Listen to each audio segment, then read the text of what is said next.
আসসালামু আলাইকুম ওয়া রাহমাতুল্লাহ। আমরা কি কখনো ভেবে দেখেছি এই যে দামি বিছানায় আমরা পরম নিশ্চিন্তে ঘুমাচ্ছি, একদিন আমাদের বিছানা হবে নিথর মাটি? আমরা দুনিয়ার এই চাকচিক্য আর মোহে এতটাই মত্ত যে ভুলেই গিয়েছি আমাদের আসল গন্তব্য কোথায়। আজ নূর সিগন্যালে আমরা জানব সেই ভয়াবহ মুহূর্তের কথা, যা প্রতিটি মানুষকে একদিন না একদিন ভোগ করতে হবে। কবরের সেই ঘুটঘুটে অন্ধকার আর জাহান্নামের লেলিহান আগুনের বিভীষিকা, যা শুনলে আপনার গায়ের পশম খাড়া হয়ে যাবে।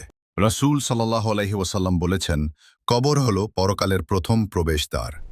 যখন আপনাকে সেই সংকীর্ণ কবরে শুয়ে আপনার কলিজার টুকরো আপনজনরা ফিরে আসবে, তখন তাদের চলে যাওয়ার পায়ের আওয়াজ পর্যন্ত আপনি শুনতে পাবেন। চারদিকে থাকবে শুধু নিস্তব্ধতা।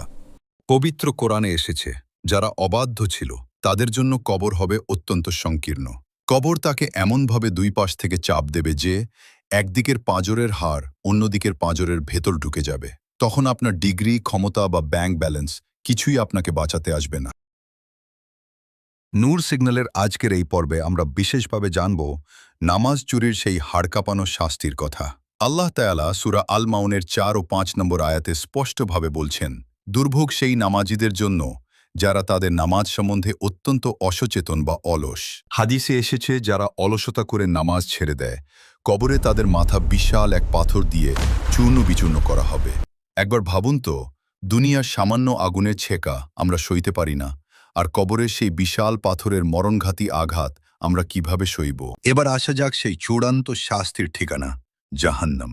আল্লাহ তাআলা সূরা আল ফুরকানের 65 নম্বর আয়াতে বলছেন, নিশ্চয়ই জাহান্নামের আযাব অত্যন্ত যন্ত্রণাদায়ক এবং এটি একটি চিরস্থায়ী আবাস। এখানকার আগুন দুনিয়ার আগুনের চেয়ে 70 গুণ বেশি তেজালো। যে সেখানে পান করতে দেওয়া হবে ফুটন্ত পুঁজ আর রক্ত, খেতে দেওয়া হবে কাঁটাযুক্ত জাক্কুম ফল, যা গলার ভেতর আটকে যাবে, না যাবে ভেতরে না আসবে বাইরে। অপরাধীরা সেখানে বারবার মৃত্যু কামনা করবে, কিন্তু তাদের মৃত্যু হবে না। তারা আজীবন সেই ভয়াবহ যন্ত্রণায় জ্বলতে থাকবে। ভাই ও বোনেরা, নূর সিগন্যাল আপনাকে ভয় দেখানোর জন্য নয়, বরং সময় থাকতে সতর্ক করার জন্য এই বার্তা দিচ্ছে। এখনও নিঃশ্বাস চলছে, এখনও তওবার দরজা খোলা আছে। আজই জায়নামাজে দাঁড়িয়ে চোখের পানি ফেলে আপনার মালিকের কাছে ক্ষমা চান। আসুন আমরা 5 ওয়াক্ত নামাজ কায়েম করি এবং প্রতিটি গুনাহর পথ থেকে তওবা করি। দিনই এই সতর্ক বার্তাটি সবার কাছে পৌঁছে দিতে ভিডিওটি আজই শেয়ার করুন। মনে রাখবেন, আপনার একটি শেয়ারে হয়তো একজনের জীবন বদলে যেতে পারে।